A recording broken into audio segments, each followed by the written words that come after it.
سورہ یونس کی آیت نمبر 16 کا یہ آخری حصہ ہے، جس کا ترجمہ کچھ اس طرح سے ہے: میں رہ چکا ہوں تم میں ایک عمر اس سے پہلے، کیا پھر تم نہیں سوچتے؟ اس آیت میں اللہ تعالیٰ ہم سے کیا فرما رہا ہے؟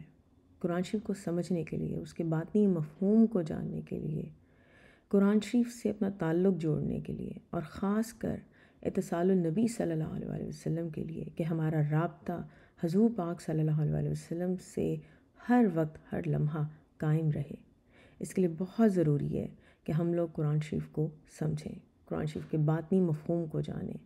100 سے زائد مرتبہ اللہ تعالیٰ نے قرآن شریف میں ہم لوگوں کو دعوت فکر دی ہے، تدبر کرنے کا کہا ہے، سوچنے کا کہا ہے۔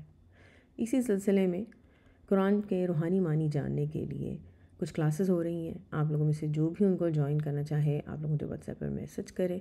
یہ کلاسز فری ہیں، ان کی کوئی فیس نہیں ہے، اور ہفتے میں آپ کو صرف ایک کلاس اٹینڈ کرنی ہے، 1 گھنٹہ آپ کو نکالنا ہے، اور یہ کلاسز آن لائن زوم پر ہوتی ہیں۔ یہ وہ علم ہے جو آپ کو کتابوں میں نہیں ملے گا، بلکہ یہ سینہ بسینہ چلنے والا علم ہے۔ دعا ہے کہ اللہ تعالیٰ ہم سب کو حضور پاک صلی اللہ علیہ وسلم کے وسیلے سے، آپ صلی اللہ علیہ وسلم کے صدقے سے اپنی معرفت عطا کرے۔